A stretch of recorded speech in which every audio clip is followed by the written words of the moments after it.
Voter registration isinagawa sa mga barangay sa Bangaldan, Pangasinan hanggang February 2026. Ang detalye sa report.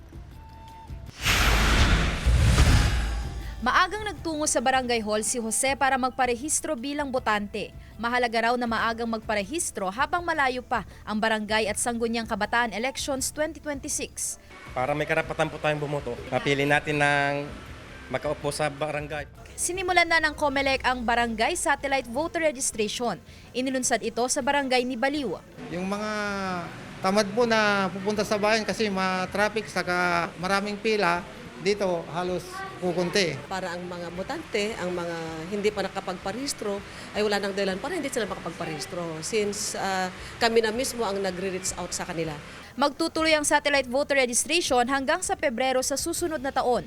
Inaasahan ng COMELEC na mas maraming magpaparehistro ngayong continuing registration kaysa sa special registration noong Agosto.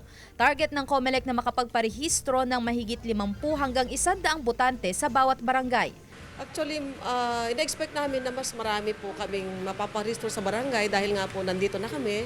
Kasi po kung sa opisina, hindi po gaano marami ang pumupunta doon. Parang a minute away, andito na rin sila sa barangay hall. Inaayos na ng COMELEC ang schedule ng iba pang barangay para sa satellite voter registration.